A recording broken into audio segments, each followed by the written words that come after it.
Thank you very much. I'm delighted to be here to talk about my work on face transplants. I'm a historian of medicine and emotion. And I am leading an interdisciplinary project into face transplants as a radical, innovative, and still experimental approach to severe facial trauma.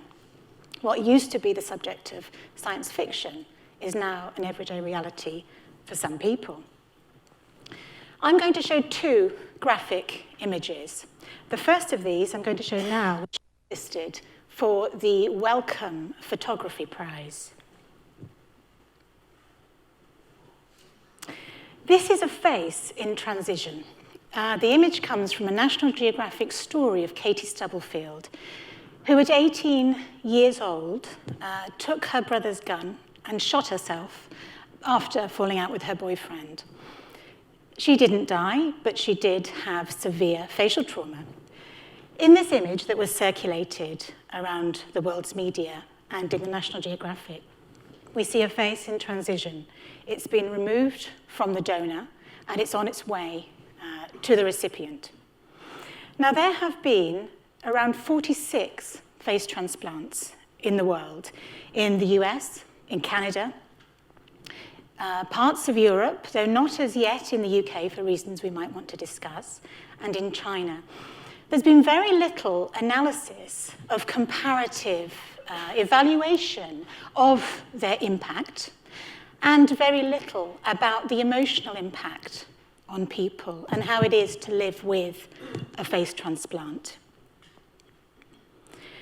Now, face transplants share similarities with other forms of transplantation, and they connect people, they connect the donors and the recipients, but they're also a very distinct form of transplantation.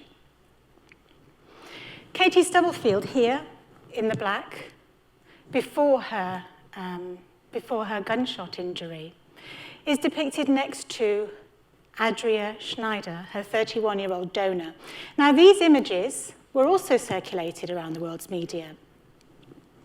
And they present very happy, beautiful young women, and they make a statement really about what the face is in terms of the ways in which we engage with the world, the way we see ourselves and how we present to other people.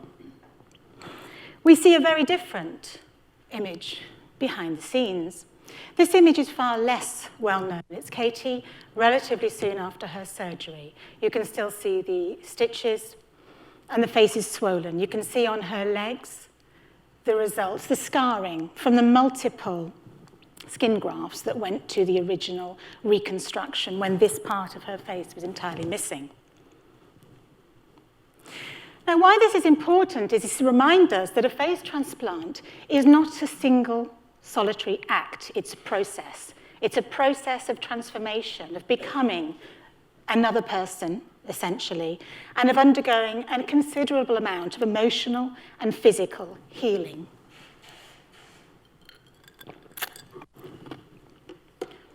And they're not just emotional processes for the people involved as the recipients. They're emotional processes for the teams. These are the two surgeons leading Katie Stubblefield's operation. All of the surgical team is involved emotionally in the operation, from the prosthetists to the anaesthetists, to the nurses, to the surgeons. Here, they are talking to her parents. Halfway through the operation, they realized that they had to use a different amount of the skin tissue than they had planned. They planned on using just the center, but they ended up realizing they had to use the whole face. So the parents were given an almost impossible question, which was, should we use more skin with all the risks involved, well, to have a better aesthetic result, or shall we use less skin? So they had to make that decision. It's also emotionally impactful for the donor family. This is the grandmother of the donor sitting with her family photos. And donation is difficult because many people don't want to donate their face after death or donate the faces of the loved ones. So there are difficult choices to be made at all stages about selecting a candidate, finding a donor, choices about appearance, gender, ethnicity, tissue match. Very complex practical choices, but also psychological choices. What does it mean to have someone else's face? Does it change your identity? And these were the questions that were very much forefront of the Royal College of Surgeons discussions. Royal College of Surgeons of England in 2003 actually placed a moratorium on face transplants. At that point, the UK was going to be the first in the world to undertake a face transplant at Royal Free Hospital in London. But the Royal College of Surgeons was concerned that not enough work had been done into the psychological impacts and the ethical considerations. As one of the commentators, Linda Hogel, who's a medical anthropologist, said, "You're transplanting more than the tissue itself. You're bringing someone's identity and overlaying it on the recipient's body." Sometimes recipients are described as hybrid beings, neither one nor the other. So we don't really know if this is the case because very little work has been done on this.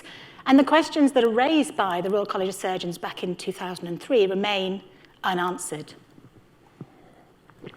You might be wondering what a historian can do in the midst of all of this.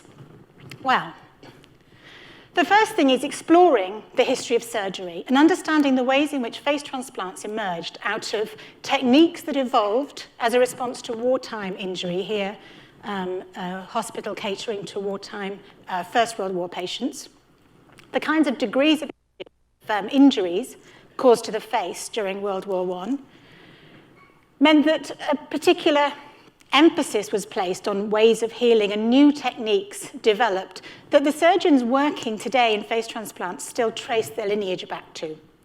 So surgical conventions, techniques, behaviors, also the attitudes towards patients, the relationship between patients and medical practitioners, attitudes towards something called disfigurement, which is a very problematic term, ideas about what a face should look like. All of these are historically situated and relate to the history of surgery.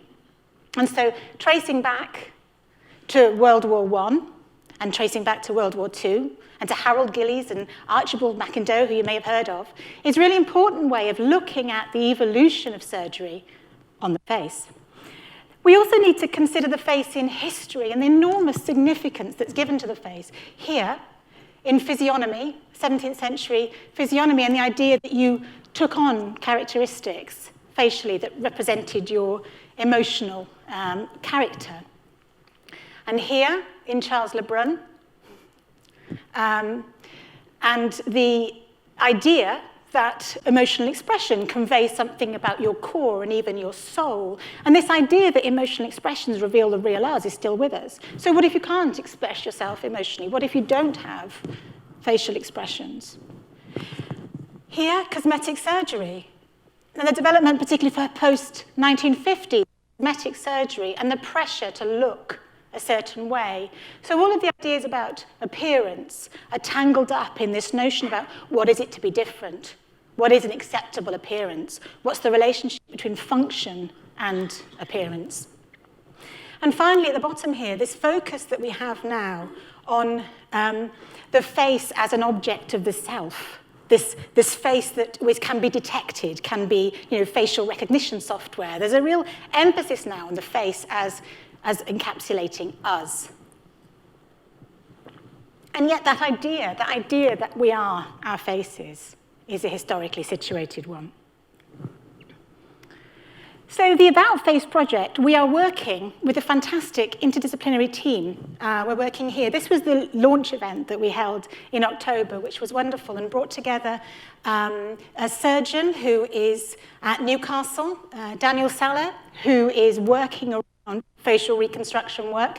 Next to him, James Partridge, who was the founder of Face Equality.